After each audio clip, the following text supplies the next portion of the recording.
Depuis des siècles, les prophéties parlent d'un guide qui surgira au moment où le monde sombrera dans l'obscurité. Un guide qui apportera lumière, justice et paix à l'humanité. Mais ce retour ne serait-il pas lié à un secret profondément enfoui dans une terre particulière? Une terre marquée par l'histoire, la foi et la résistance, l'Algérie.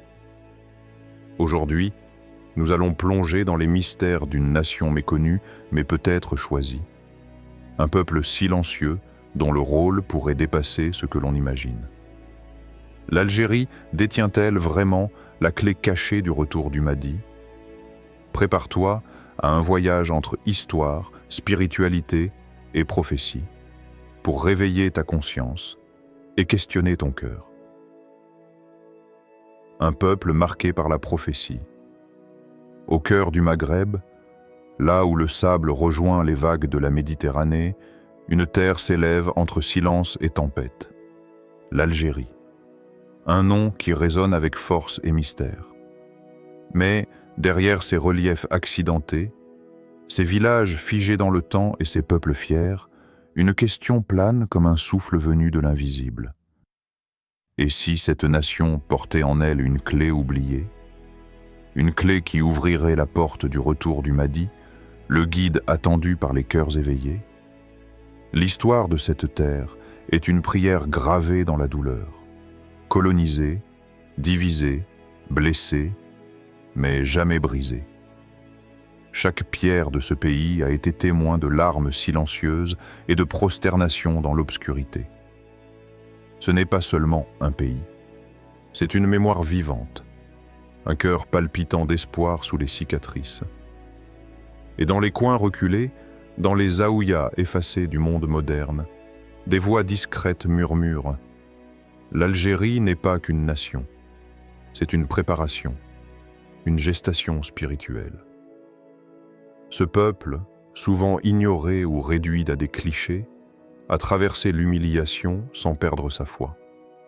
Lorsqu'on lui a arraché ses terres, il s'est réfugié dans le Dikr. Lorsqu'on a voulu effacer sa langue, il a gravé la mémoire dans ses poèmes. Et quand tout semblait perdu, il s'est accroché à l'invisible. Et voici que résonne ce verset comme une promesse faite à ceux qui souffrent sans faiblir. Et nous voulions favoriser ceux qui avaient été opprimés sur la terre, et en faire des dirigeants et en faire les héritiers. Sourate Al-Qassas, verset 5, est-ce une coïncidence que ce verset parle d'un peuple opprimé? Est-ce un hasard si ce verset a été souvent récité dans les prisons coloniales, dans les grottes des résistants, ou dans les ruelles d'Alger au parfum de cèdre et de souffrance? Non. Il y a ici une direction, une orientation. Et si Allah avait préparé un peuple dans le silence, dans l'injustice, dans l'effacement? Imagine un instant.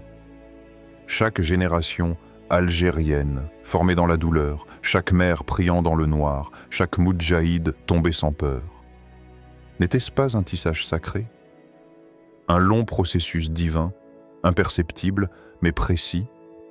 Allah, quand il prépare, le fait sans hâte.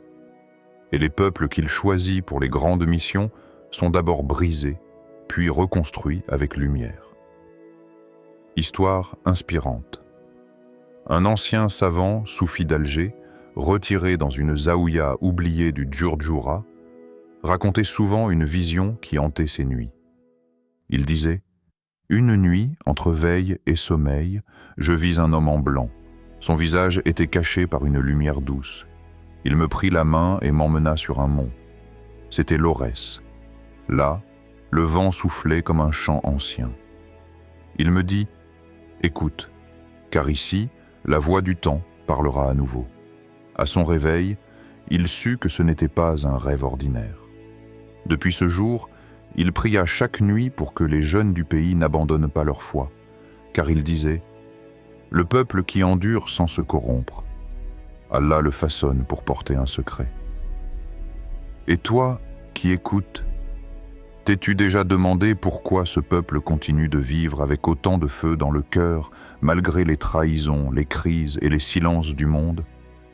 Pourquoi, alors qu'il pourrait se perdre, il revient toujours vers sa spiritualité, vers ses montagnes, vers ses prières. Pourquoi les anciens continuent-ils de dire que le désert parle encore, que la nuit tombe mais ne s'éteint jamais vraiment sur cette terre? Et si la réponse se trouvait dans cette attente sacrée? Et si, quelque part, dans une maison isolée ou une mosquée oubliée, quelqu'un priait déjà pour un retour glorieux, non pas pour la gloire terrestre, mais pour la restauration d'un ordre divin, d'un temps guidé par un homme choisi par Allah? L'Algérie, un nom chargé de sang, de promesses, et peut-être d'une mission encore cachée. 2. Le silence du désert cache-t-il la vérité? Ferme les yeux un instant. Imagine un voyageur, seul au milieu du Sahara algérien. Le sable s'étend à perte de vue, brûlant de jour, glacé de nuit. Mais lui, il n'a pas peur.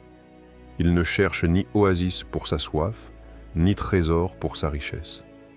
Il cherche un signe. Ce n'est pas un fou, c'est un éveilleur. Quelqu'un que le monde moderne appellerait étrange, mais que les anciens reconnaîtraient comme un chercheur de vérité.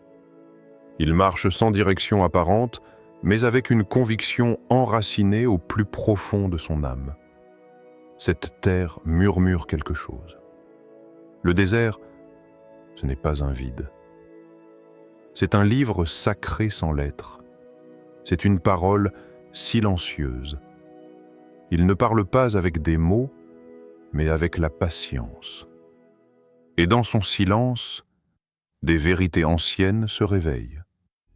Depuis des siècles, certains maîtres spirituels ont dit que les grands changements naissent dans les lieux les plus oubliés. Le désert, disent-ils, est la matrice de la transformation. Le Mahdi, le guide attendu, selon certaines traditions ésotériques islamiques, passerait par une terre aride, isolée, mais formée pour l'éveil, une terre qui enseigne par l'épreuve. Et dans les cercles des voyants, des conteurs et des ermites du sud algérien, cette question revient, obsédante. Et si c'était ici? Et si les grandes destinées ne naissaient pas dans les capitales, mais dans le silence du sable? Il y a un mystère qui entoure le sud algérien. Insalar, Tamanrasset, Djanet, ce ne sont pas seulement des lieux, ce sont des portails, des endroits où le monde visible et l'invisible se croisent. Là où les montagnes semblent parler, là où la lune descend plus bas pour écouter les prières, là où des hommes prient seuls, loin des réseaux, loin des projecteurs, mais si près de l'essentiel. Et ce verset nous vient à l'esprit comme un murmure divin. Ceux qui croient et émigrent pour la cause d'Allah et combattent dans le sentier d'Allah avec leurs biens et leurs personnes, auront la plus haute situation auprès d'Allah. Sourate At-Tawbah, verset 20. Ceux qui émigrent intérieurement ou extérieurement vers la lumière. Ceux qui combattent sans armes, mais avec leur patience, leur foi et leur sincérité. Et si ces gens-là étaient déjà là, préparés sans savoir pour la grande mission? Pose-toi cette question. Pourquoi ces régions, souvent délaissées par les médias et les politiques, continuent-elles à respirer une foi authentique, pure, presque intacte? Pourquoi trouve-t-on encore dans ces endroits des visages illuminés par la prière, des voix qui récitent le dhikr dans la nuit noire, et des regards qui semblent avoir vu au-delà? Petite histoire. Un vieux Touareg d'Insalah racontait à ses enfants, autour d'un feu tremblant, une histoire que peu oser en contredire. Un soir, alors que le vent caressait les dunes comme une prière, un homme est venu. Il ne parlait presque pas. Il avait un regard immense, profond, comme un puits sans fond. Il campa près de notre village. Il pria toute la nuit, sans dormir, et au matin, il avait disparu. Mon grand-père disait de lui: ce n'était pas un homme ordinaire. Il venait du futur, ou du destin. Depuis ce jour, ce vieux Touareg dit à chacun de ses petits-enfants: Lorsque le vent souffle à travers les montagnes, écoute, peut-être que cet homme parle encore. Et si ce voyageur mystérieux n'était que l'un des nombreux messagers du destin, préparant le terrain pour quelque chose de plus grand? Et si, dans le silence du désert, Allah formait les 313 compagnons, ceux qui marcheront avec le Mahdi dans la lumière de l'aube nouvelle? Et si certains de ces hommes et femmes vivaient déjà là, inconnus du monde mais reconnus par les cieux? Le désert algérien n'est pas vide. Il est plein de secrets, de prières non entendues, de pas effacés par le vent mais inscrits dans l'invisible. Et peut-être que la vérité la plus pure se cache là où personne ne regarde. 3. Le feu, les révoltes et l'éveil du peuple. Regarde bien l'histoire moderne de l'Algérie. Ce n'est pas un simple récit de dates et de dirigeants. C'est une suite de douleurs, de luttes, de blessures et de dignité. Chaque génération a porté une part de ce feu. Chaque époque a eu son combat. La colonisation a tenté d'arracher la langue, la foi, les racines. Mais au lieu de soumettre, elle a réveillé un volcan. Des hommes et des femmes sont morts, non pas pour un drapeau seulement, mais pour l'honneur, pour la lumière, pour l'avenir. Puis, après les cris de la guerre, est venu le silence. Un silence lourd, celui qu'on entend après une tempête, quand on compte les absents. Mais malgré ce silence, le peuple n'a jamais cessé de réclamer la justice. Il a crié à nouveau, il s'est relevé, il a marché, encore et encore. Et chaque pas disait au ciel, on n'a pas oublié, on n'a jamais dormi. Les révoltes ne naissent pas du hasard. Elles sont l'écho d'une douleur profonde. Mais certaines douleurs sont des appels d'en et haut. Et là, une question surgit dans nos cœurs. Et si ce peuple faisait partie de ceux que les temps de la fin avaient choisis? Et si sa souffrance, sa rage, son courage étaient les signes d'une préparation divine? Écoute bien ce verset, qui semble avoir été écrit pour ces moments. Ne pense pas que ceux qui meurent dans le sentier d'Allah soient morts. Non, ils sont vivants auprès de leur Seigneur, bien pourvus. Sourate Al-Imran, verset 169. Alors tous ces jeunes tombés dans la rue, tous ces innocents partis sans justice, et même ces anonymes disparus dans l'ombre de l'histoire, sont-ils morts pour rien? Ou ont-ils pavé la route d'un temps plus grand que nous ne voyons pas encore? Le Mahdi, selon les traditions, ne viendra pas pour les endormis. Il viendra pour ceux dont la douleur est devenue lumière, pour ceux qui se lèvent quand tout s'effondre, pour ceux que la souffrance forme sans les briser. Et si ce peuple était déjà en train d'être épuré? Pas par les armes, mais par la patience, par les injustices répétées, par les trahisons politiques, par les désillusions, par cette fatigue immense qui ne tue pas, mais transforme. Et si l'Algérie n'était pas seulement une terre blessée, mais une terre initiée, histoire contemporaine. Pendant les marches du Irak, un vieil imam marchait lentement au milieu des jeunes. Pas de slogan, pas de pancarte, seulement sa voix douce, récitante, presque effacée dans la foule. Il disait « Celui qui se lève pour Allah prépare la route au guide caché. » Les gens le regardaient, intrigués. Il n'était pas là pour la politique. Il ne visait aucun siège, aucun parti. Il marchait avec une foi pure. Et quand on lui demandait pourquoi il était là, il répondait simplement « Je sens un parfum de fin des temps dans l'air du peuple. » Ce parfum, c'était peut-être celui d'une promesse oubliée. Celle qu'un jour, un peuple humilié se relèverait. Celle qu'un jour, les épreuves ne seraient plus des malédictions, mais des étapes vers la mission. Et si l'Algérie n'était pas en chaos, mais en gestation, un peuple qui tombe mais qui refuse de rester au sol, un peuple qui pleure mais dont les larmes deviennent flammes, un peuple qui crie mais dont le cri brise les chaînes de l'invisible, Alors regarde encore, regarde ce feu dans leurs yeux, regarde ces drapeaux levés dans la douleur, et demande-toi, est-ce là l'éveil d'un peuple ordinaire, ou l'appel d'un peuple que le Mahdi reconnaîtra parmi les siens? 4. La sagesse oubliée des anciens. Il fut un temps que les livres d'histoire ne racontent pas, un temps qui vivait dans les voix, pas dans les pages, dans les montagnes de Kabylie. Les soirées d'hiver étaient sacrées. Autour d'un feu lent, les anciens parlaient et les enfants écoutaient.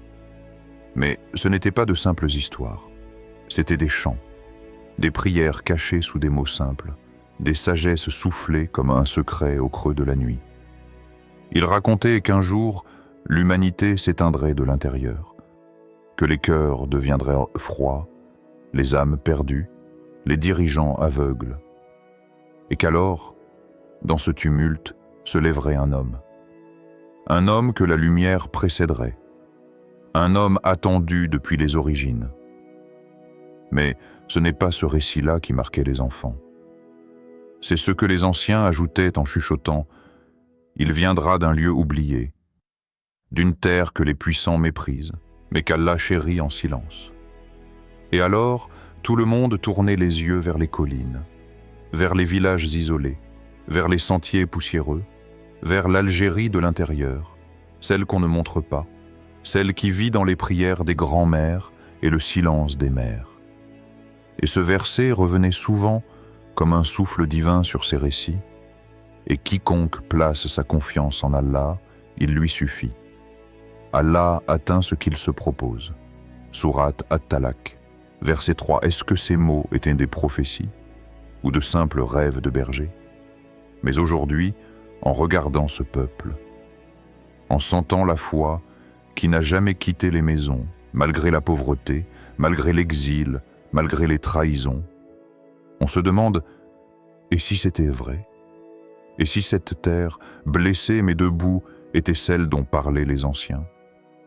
Et si dans chaque cœur algérien patient, chaque homme humble, chaque femme silencieuse, se cachait une étincelle du retour du Mahdi?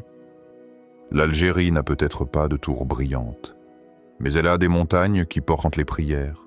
Elle n'a pas les caméras du monde, mais elle a les larmes sincères de ses vieillards. Et dans ce silence, il y a quelque chose de sacré. Histoire inspirante, on raconte que dans un village reculé vivait une femme nommée Lala Selma. On disait qu'elle ne parlait que rarement, mais que chaque mot qu'elle prononçait touchait l'âme. Elle vivait seule, entre les figuiers et les oliviers, et priait avant l'aube, quand tout dormait encore. Un jour, un jeune homme vint lui demander « Lala, quand viendra le Mahdi ?» Elle sourit, puis elle répondit doucement « Le Mahdi ne viendra pas de la foule, mais de l'oubli. L'Algérie est l'oubli des hommes, mais la mémoire d'Allah. » Le jeune homme ne comprit pas tout de suite, mais les années passèrent, et chaque fois que le monde semblait s'effondrer, ces mots revenaient comme une encre. Peut-être qu'Allah cache ce qu'il aime, et peut-être qu'il façonne, dans les lieux les plus discrets, ceux qui porteront sa lumière. Alors regarde les anciens, écoute leur silence, et tu comprendras que la foi ne se trouve pas toujours dans les livres, mais souvent dans la voix tremblante d'une vieille femme, dans le regard d'un berger qui prie sans jamais se plaindre, dans le calme d'une montagne qui attend, depuis des siècles, car parfois, la sagesse oubliée est le véritable début de la prophétie. 5.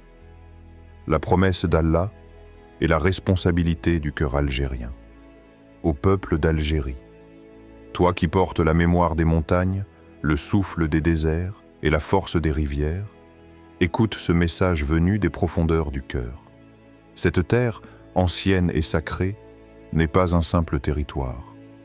Elle est un sanctuaire invisible, un coffre scellé, gardé non par les armes, mais par la foi. Et dans cette foi réside un secret, un appel, un secret que seuls les cœurs éveillés peuvent entendre. Le Mahdi, ce guide promis, ne viendra pas simplement parce qu'on l'a attendu. Il ne viendra pas comme un roi paré de gloire, ni comme un guerrier brandissant une épée. Il viendra parce que le cœur d'un peuple aura changé, parce que des âmes auront été purifiées par la patience, l'endurance et la lumière intérieure. Regarde autour de toi, ô peuple d'Algérie. Chaque génération a porté ce fardeau.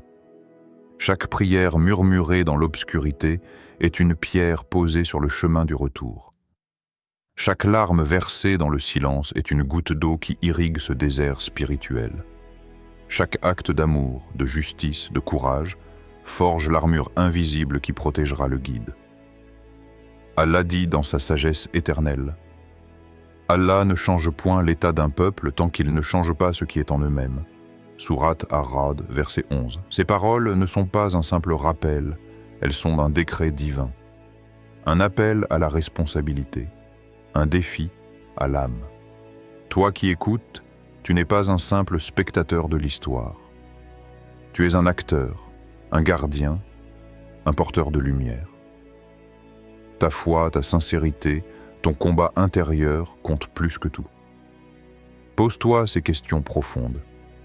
Es-tu prêt à purifier ton cœur pour recevoir la lumière du guide? Es-tu capable de te détacher de ce monde, de ses illusions, pour embrasser la vérité? Et si ta prière, ta sincérité, ton éveil était la clé qui déclenchera le retour du Mahdi, c'est dans cet éveil, cette pureté que le mystère se dénouera. Ce n'est pas dans la force des armes, ni dans le tumulte des discours, mais dans la paix intérieure, dans l'humilité, dans la foi silencieuse. Ô Allah, accorde à ce peuple la force de se purifier. Éveille les secueils, se soupit. Prépare les âmes à accueillir le guide tant attendu. Fais de chaque Algérien un phare de lumière dans la nuit du monde. Et toi, spectateur, garde ces paroles près de ton âme. Car le secret ne se trouve pas dans les livres, il est gravé dans la foi sincère. Il repose dans le souffle de chaque prière. Et il attend que tu sois prêt. Le mystère demeure. Mais une chose est certaine. Le véritable retour ne se produit pas à l'extérieur. Il commence dans le cœur des hommes et des femmes prêts à changer, à se purifier, à s'éveiller. L'Algérie, avec ses blessures et sa foi, pourrait bien être cette clé silencieuse que le destin a forgée dans l'ombre. Alors, à toi qui as écouté jusqu'ici, la question demeure: es-tu prêt à ouvrir ton cœur et à préparer le chemin du guide? Car le Mahdi ne viendra pas à ceux qui l'attendent passivement, mais à ceux qui se préparent avec sincérité. Que la paix et la lumière accompagnent ton chemin.